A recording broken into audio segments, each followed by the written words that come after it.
Hello, my friend. Welcome to the podcast. I'm so glad you're here today. And I've got a question for you. Have you ever had one of those days where you have worked all day? You didn't really even stop moving. You were just going, but somehow at the end of the day, you still felt behind. Those days are really hard, and sometimes, if we're really honest with ourselves, they happen more often than we would like to think that they do. Because you, as someone listening to this podcast, you are ambitious, you are driven, you are not lacking taking action. Most of the time, that is not what you fall into. However, when you're moving and you're taking action, it doesn't always equal progress. And that's when you start to feel behind. And so I want to talk about why this happens and how to fix it. So let's just jump right into all the good stuff. And I'll say that effort doesn't always equal progress. And that's a really tough thing for us to wrap our mind around. If you're anything like me, who, when I feel like in my tendency, just so you know where I'm coming from, and so the perspective that I have is that it's actually easier for me to take action than it is for me to not take action, because I like moving the needle forward. I like that feeling of momentum. But here's the kicker. I can sometimes confuse motion, like moving, taking action, with momentum. It's not always the same thing. And this is something that I see in myself a lot, and I see in my clients too. Because again, when my clients come to me and I meet with them on a weekly basis and we're looking at the things that they have done, there's never been a client that I've worked with that they did nothing that week. That's never been the case. However, there have been many times, not picking on one client, I'm picking on all of my clients, including myself. There's always times where we take action, but it wasn't necessarily the quote unquote right action. Now, everyone's right action is going to be different, and it depends on what you're trying to move towards, whatever your goal is. And so I wanted to share something with you that if you're a listener of the podcast, if you have worked with me in any capacity, you know this, but you don't know it, if that makes any sense. Because I often don't name this thing. I've talked about it a few times, but I wanted to really give you the context of everything that I do. Everything that I teach comes down to 3 C's, and I call it the momentum method. And these 3 C's are clarity, capacity, and commitment. And it was really interesting when I realized that if I boil everything down all the time, of like, no matter what context, if I'm speaking, if I'm coaching, if I'm teaching, if I'm podcasting, whatever it is, I tend to talk about these 3 things. Sometimes I go heavier on one and versus the other, but they're all 3 there. And it's clarity of what you want. You have to know where you want to go, or else you can't get there, right?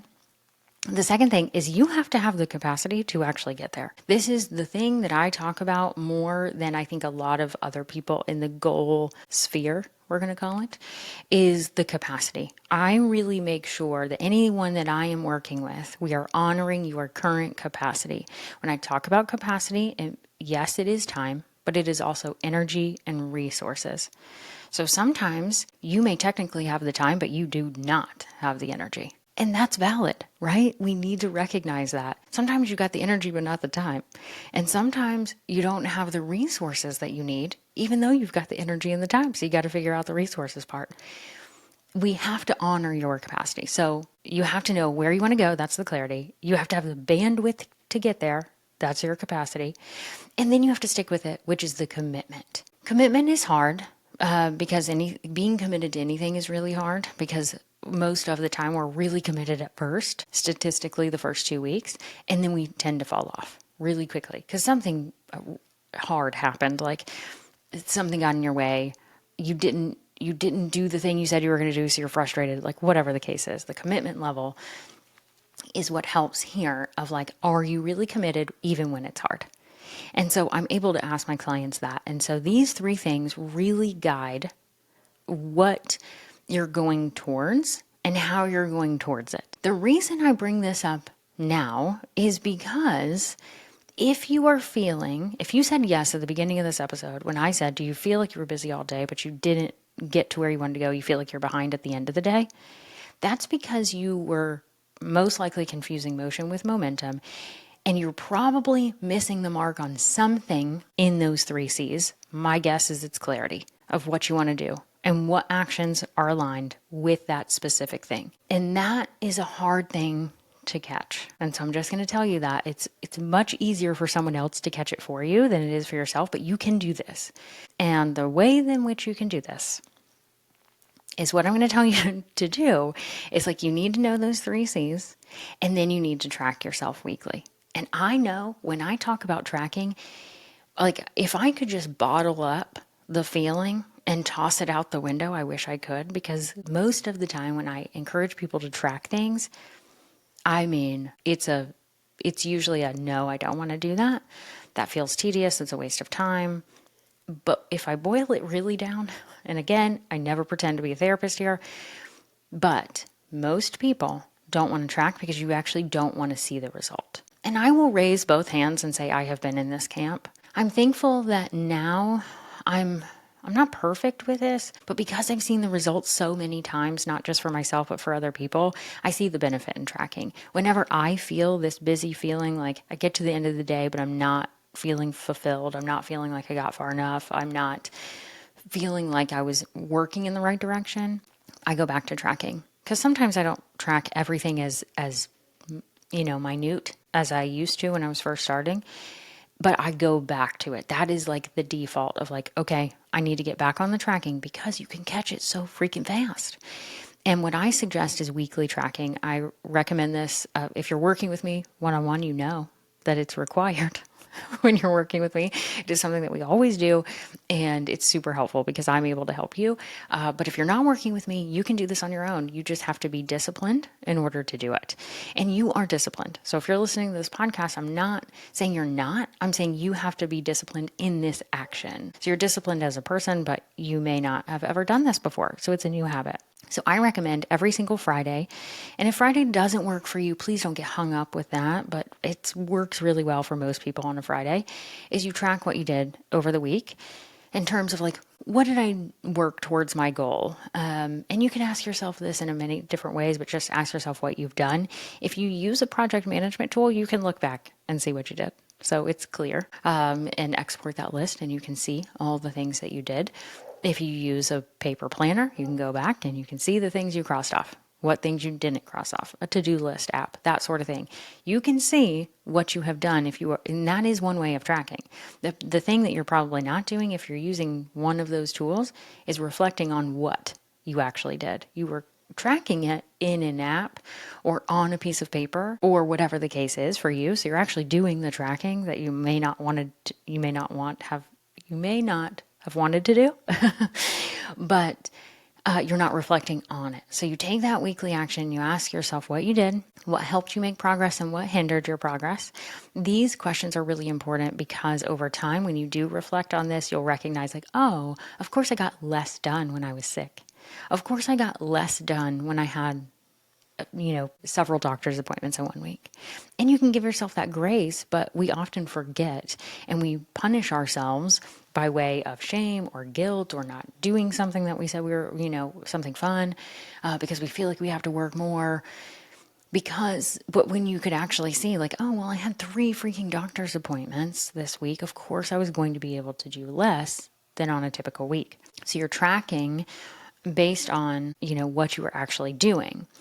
When you reflect on this, which I would say you can reflect on a weekly basis and be like, oh, shoot, I did a lot this week, but nothing actually got me towards the goal I actually wanted or that I'm working towards. And so then you can catch yourself pretty quickly. If you're not really reflecting, you're just getting the thing done, then I would say reflect on a monthly basis and look at it and say, oh, okay, well, I told myself I wanted to create a new product and launch it by the end of the year, and I have done jack crap towards that goal. I've worked every day and been really busy all day, but I haven't done a dang thing to create a new product or get anywhere close to launching it. And let's just be honest, right? That happens all the time. We say we want one thing, but we're doing something else. And the reason that this happens is because you're in a routine. Your daily, your weekly habits, they are built into your brain. They are happening, and so it's harder to break that. So I want to encourage you to go back to episode number 51, where I talk about change. And I connect this to goals because so often we don't think about goals being change, and it's 100% change. Because if you want something different, Well, guess what? You probably have to do something different, right? And so you're trying to change, and we get so frustrated with ourselves because we're taking action and we're not moving things forward. And we're not saying, well, did I make the change that needs to happen in order to achieve this goal?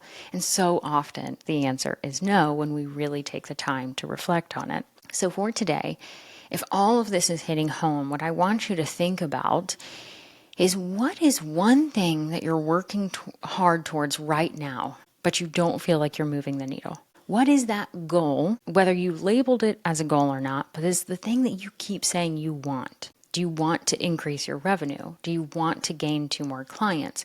Do you want to work less in your business but maintain revenue? Do you want to launch a new thing? Do you want to XYZ? It doesn't matter what you want. It only matters what you want for you. And then I want you to reflect on the actions that you've been taking. And if those actions, if you were to do those actions that you have taken today or over the last few days, if you would repeat those for the next 100 days, would you achieve the goal? If the answer is, haha, Amanda, that's funny, no way, well, then you're probably not taking the actions that will lead you towards the goal. So you'll have to adjust what actions you're taking so that you can actually eventually hit the goal. Whether or not you hit it on the target that you want is almost irrelevant. I mean, I want you to hit the target goal date, but I would rather you get 70% there, 80% there, and not hit the date, but keep going and hit it a month later. Like that's what I would rather you do, versus not get close at all because you haven't recognized, oh shoot, these actions I'm taking every day aren't leading me towards the goal. So I'm really actually excited for you to think about this and for you to reflect on this. And I'd love to hear from you. So if you want to tell me about it, please let me know on Instagram. I'm at the Amanda McKinney. Or if you're on my email list, hit reply to one of those emails and tell me if this hits home, if you're like, oh, I really did the reflection and I made these changes. I would love to see that, because this is where you can see progress. Because remember, we started this at the beginning of effort, and action doesn't always equal progress. But you can switch this pretty freaking fast. Most of the clients that I work with see a huge impact within week 1 when I work with people. I work with people in 90-day sprints of, like, we work together for 90 days. Often people stay longer than that. But what we're doing is we're seeing a change over time, but most people see it in 1 week. They're like, Amanda, I can't believe that I feel lighter about my schedule, or my to-do list actually looks shorter. And I'm like, yeah, it actually is. We're really good at filling up our to-do list, myself included, by the way. This is something I am really good at. I can pile it on. But the reality is, do I need to be doing all of that stuff, or does it make me feel good by checking off more things? It's actually harder for me, and maybe you too, to check off less things. But when you can check off the, again, quote unquote, right things for you, you'll feel more accomplished at the end of the day, which is what we're going for. I don't want you to feel burnt out. I don't want you to feel overworked, overwhelmed, all of those things, not enough. These are the words I hear all the time, and I don't want you to feel that. And the way in which to change that is to change the actions you take during the day. So remember, get your clarity on where you want to go. What is that goal that you actually want to achieve? Check your capacity. If you don't have the capacity to do it, do not lie to yourself and say you're going to barrel on through. That's a recipe for burnout, and you're going to be like, you're feeling like you're failed, which is like the thing I want to help people with, is like, I don't want you to feel you failed. So check your capacity, looking at your time, your resources, your energy, and then actually be honest with yourself of, do I really have the commitment level when this is hard? When this is really difficult, am I willing to keep going? And if the answer to that is yes, then go on with your bad self, my friend, because you can do it and you can change this. It's not easy, but you can do it. And I believe in you. So until next time, I hope you have a fantastic rest of your day and week. And remember to track what you're working on and make adjustments so that you can actually hit the goal that you want to hit. So have a great week and keep being accountable.